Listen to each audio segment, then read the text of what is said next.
Good morning, students. Today we have to start our chapter number 4 of history, and the name of the chapter is the India in the 18th century.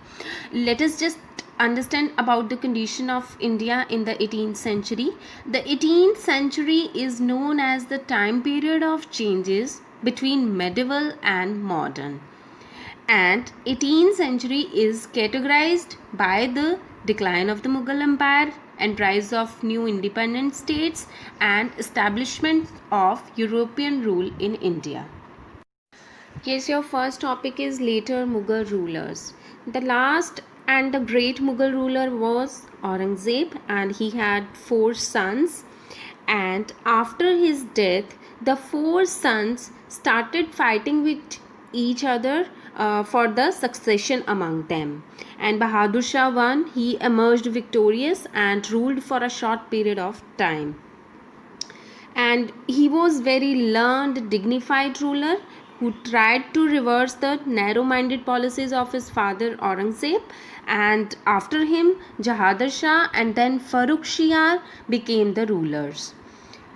During Muhammad Shah's rule, a later great ruler, Nadir Shah of Iran, invaded India in 1739, and also some independent rulers such as Bengal, Awadh, and Hyderabad emerged.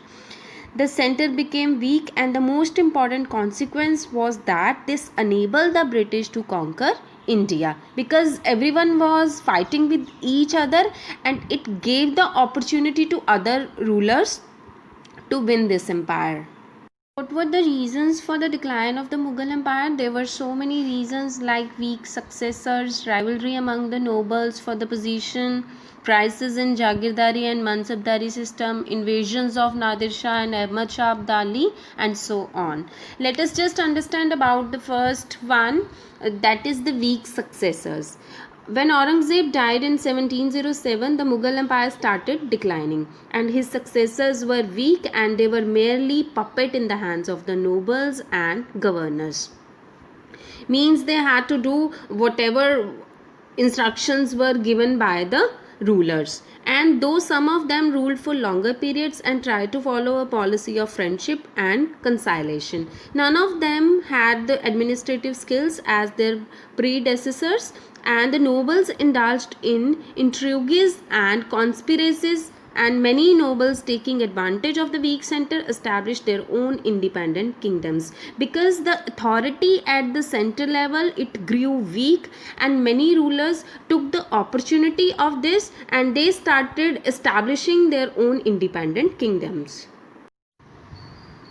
Second reason was the rivalry among the nobles. There were four group of nobles who had rivalry among them. These were the Iranis, Turanis, Afghans, and the Hindus, and their constant struggle brought political instability. First of all, let us understand what is the meaning of the Jagirdari system. Jagirdari system means it was an assignment of a piece of land to an individual for the purpose of collection of revenue in lieu of cash salary, and this was an old practice in India. And in this chapter, it is given that towards the end of the 17th century, there was discrimination in the distribution of jagirs, and crown lands were also converted to jagirs to satisfy the jagirdars, but this step was a financial loss for the state treasury. Later on, Mansabdari system did not work well because the central authority had become weak, as I told you earlier, and it could not longer was able to create discipline, and Mansabdars failed to get jagirs and had no incentives to be efficient and loyal. The invasions of Nadir Shah and Ahmad Shah Abdali. Nadir Shah's invasion did irreparable damage to the Mughal Empire, and Mughal provinces across the Indus were succeeded to the Persians, and later on, inspired by the Nadir Shah, his successor Ahmad Shah Abdali too invaded India several times between 1748 and 1767 and plundered Delhi. Nadir Shah took away the priceless Kohinoor diamond and Shah's peacock throne, and Ahmad Shah Abdali decisively defeated the Marathas in the Third Battle of Panipat, and it highly diminished the size restricted to the area around Delhi.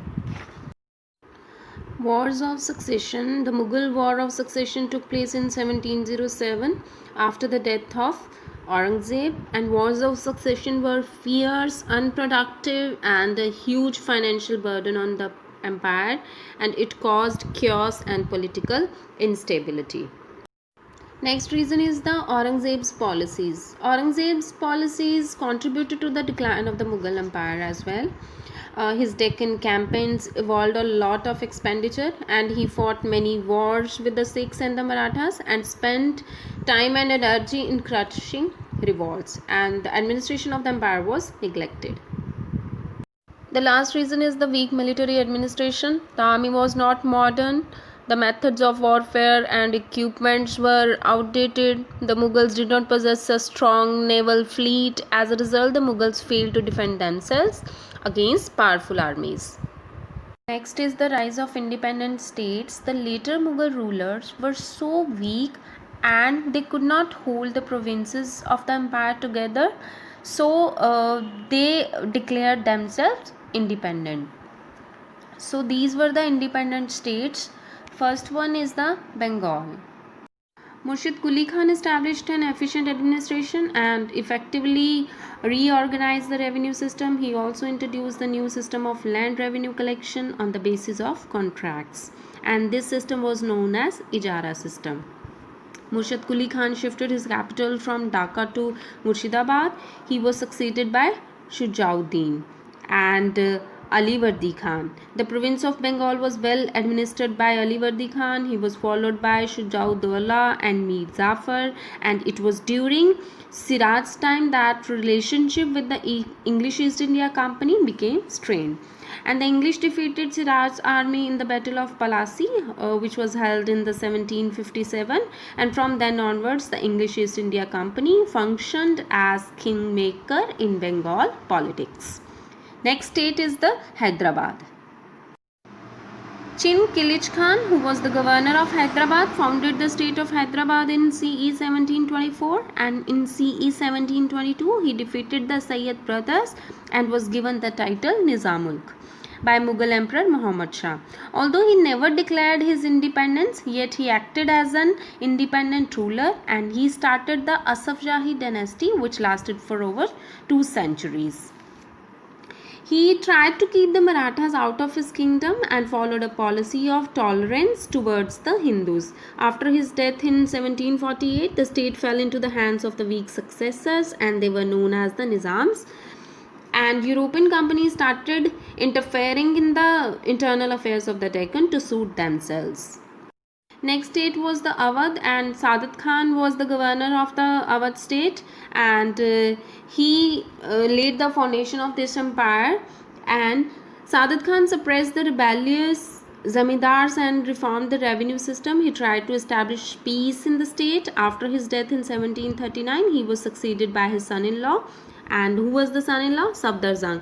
And after that, Safdar Jung founded an independent dynasty in Awadh, and his son Shujauddaulah gave peace and prosperity to Awadh. Lucknow was their capital city, and it became a distinct and refined culture known as Lucknowi culture.